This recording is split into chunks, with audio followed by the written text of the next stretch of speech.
Hello,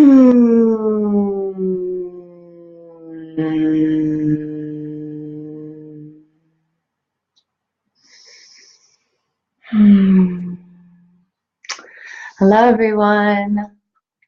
Super happy to be jumping on today from Stockholm, pregnancy portal number 20. I have to tell you guys, I'm getting extra comfortable on Facebook Live, and I never thought that that would happen. I'm not even getting nervous anymore. It's super exciting.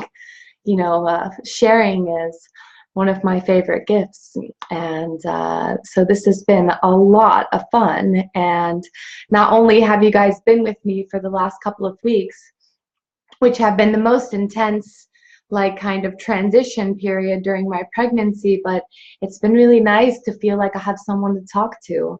And although I have many beings around me who would love to talk, it's not always what I choose. And so it's been a really big blessing. And with that, I want to say that I found my first pregnant mama circle in the physical here in Stockholm. And yesterday, I was flying so high after my mama shower and mama blessing party, and I didn't even realize that the circle, the pregnancy mama circle, was yesterday. And so 2 hours before it all started, I was like, oh my God, I remembered. And I was like, wow, I don't even know if I could take on any more sister energy right now. But I ended up putting a dish together and going, and it ended up being remarkable to be in a circle full of other women who are experiencing what I'm experiencing. You know, like, I would say most of the people in my life either have children who are 10 or who have never been pregnant before. So it's been a giant blessing to find a circle of women who are all carrying. You know, it's like there were 4 women there and 8 beings there. 8 beings. It really blew my mind. All these new, conscious, like, evolved, beautiful mothers bringing in these star seeds, and just everyone shining so brightly and bringing in their different gifts and advice and stories and sharing. And it was powerful. It was exactly what I needed, you know. So the sister circles full of pregnant mamas, that was powerful. And so just sending up, like, so much thanks to my guides and to Spirit for always providing me with what I need.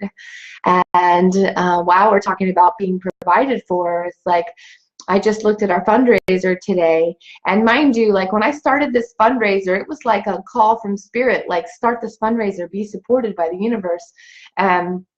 When I did it, I had to go through my own journey of saying yes to that. And I said yes to it with a very light heart, with no expectations of, like, wouldn't it be amazing if the tribe showed up and provided for us in this way? And I looked at it today, and it's at $900.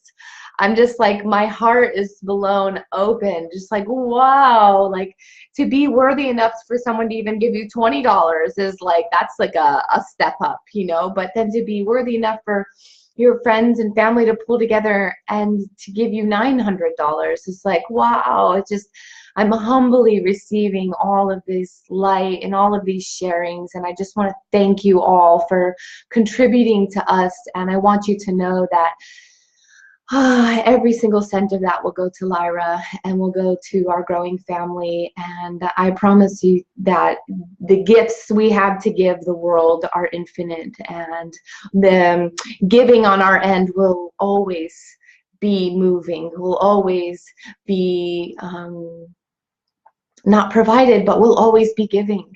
You know, so it only makes sense that the infinite flow of all that is flow back into us, and that we are totally worthy to receive all of this beauty from our brothers and sisters. So thank you so much.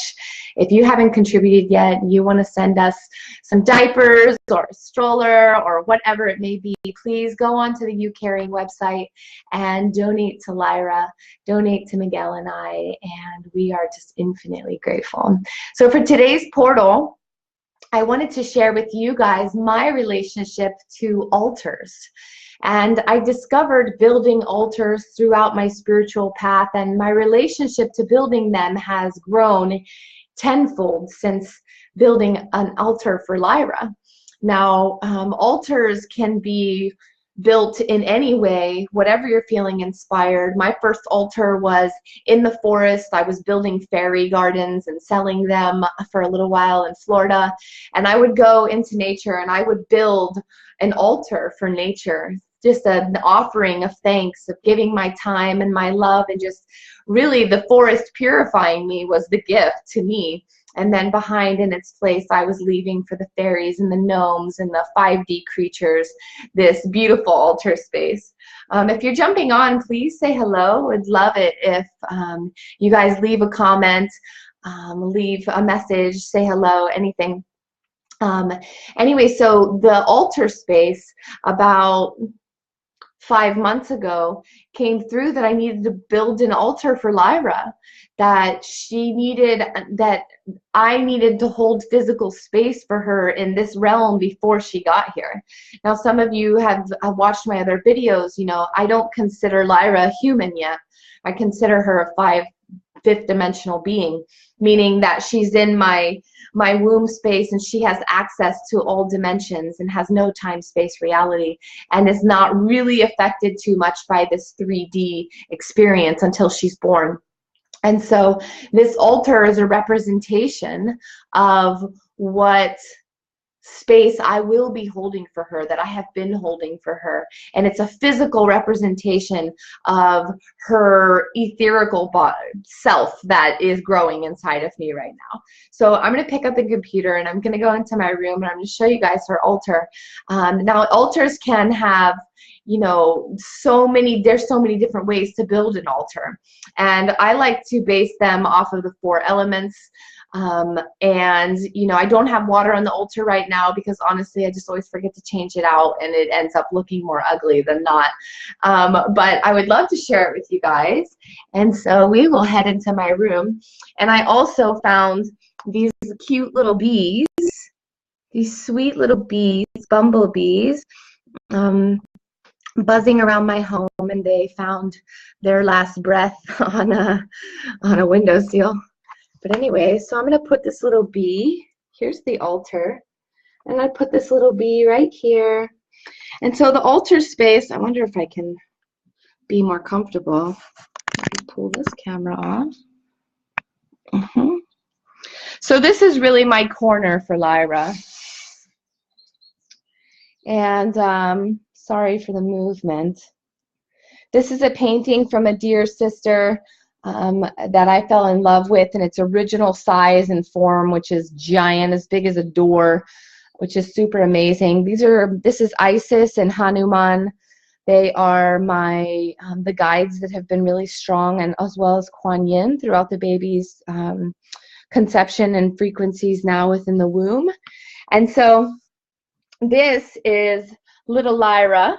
This was a piece of paper that I found on the ground walking with Miguel in Ohio.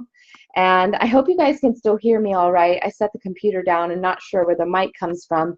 But as you can see, there's a lot of angel energy. There's the earth, you know, the plants, the orchids. Orchids are kind of alien, in my opinion. They're so unique and here to really create a lot of joy on the planet. And Miguel's mother gifted this to us as our housewarming party. Miguel's mother also gifted me this sweet angel here and this angel necklace. So really feeling her angelic presence with the baby, and maybe the baby's really feeling her too. And then on here I have all these stones. Here is a black Merkaba, which is the energy body of Lyra. This is just to ground her while she's in my belly.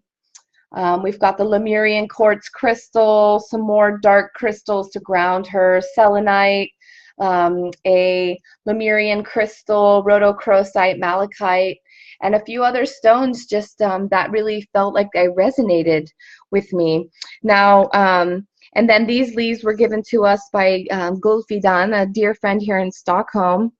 And I can't remember the name of them, but when Lyra's born, we will wrap these in some twine and burn them all together to unify Miguel and I's relationship to the baby, come out Lyra or Lyran.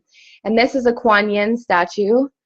the feminine light energy of Kuan Yin. This is really my guardian, my angel that I infuse into Lyra pretty regularly. And then I have this really special sticker right here.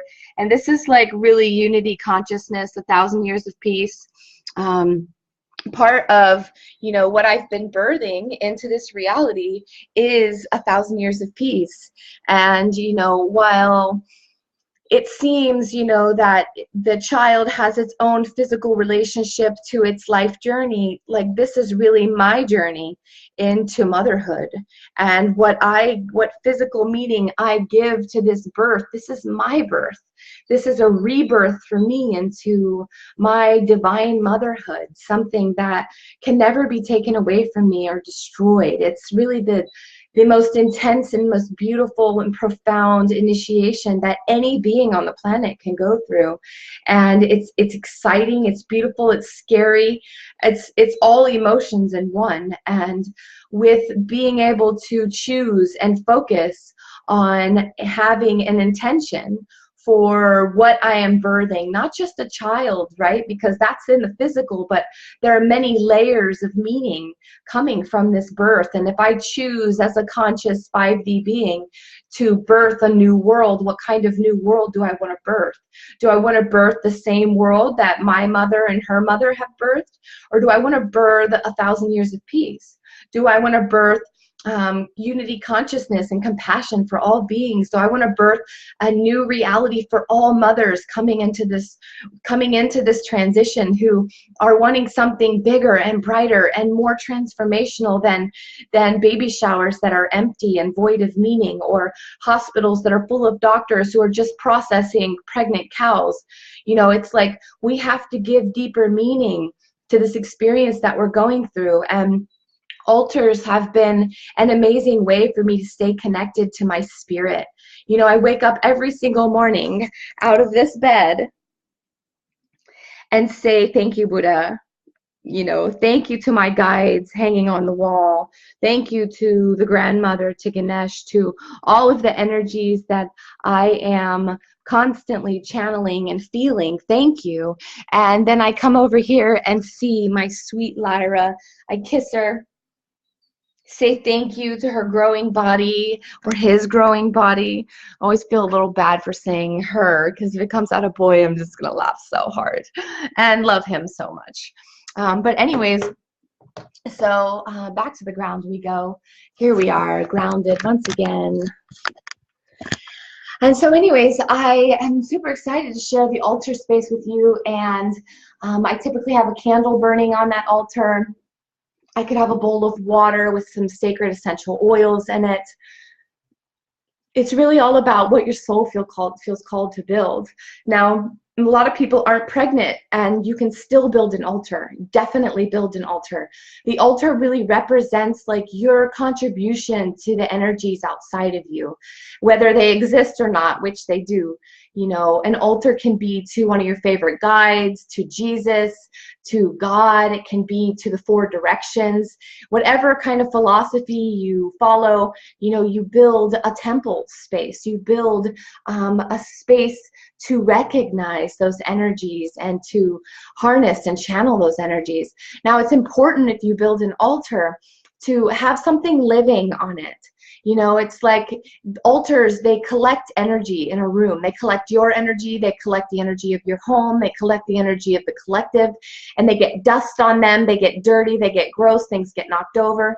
And so it's important if you have an altar space to clean it, and to regularly put new water in the vase if that's what you have, or to don't leave an empty candle on, or all the way burned down wick candle on your altar space. You really want to keep it alive, keep it fresh, and to keep the energy moving through it. And you'll know if your altar's energy is moving by the way you feel when you look at it. If you look at your altar and you're like, oh, so beautiful, it's fantastic, it's set. If you look at your altar and you're like, oh, that needs some work, like that needs some attention, some love, well then the altar has done its job and it's soaked up a lot of energy that needs to be cleared and transmuted. So definitely move around your altars, play with them, and let them speak to you. You know, a lot of times we don't realize that when we give life to something, when we give life to a wall with a painting, or an altar, a wall with an altar, that altar is now its own entity, its own energetic presence. And we can listen to this altar. We can hear the altar say, I would like some flowers, or I would like you to move that statue over here on me, or maybe some incense, or I would like some water with lavender, or would like you to go pick some flowers. Your altar really will speak to you if you open up and listen to it.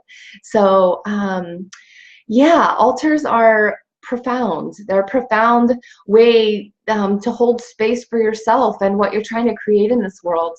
One of my sisters and I, we created an altar for her goddess to be born, you know, and we had fun like children, you know, pulling all these elements around the house. It's stuff you already have. You know, she got a box and she put a blanket over top of it, and we put angels and stones and a bowl of water in the center with rose petals in it and lavender essential oils. And some people put a little plate with a food offering on it.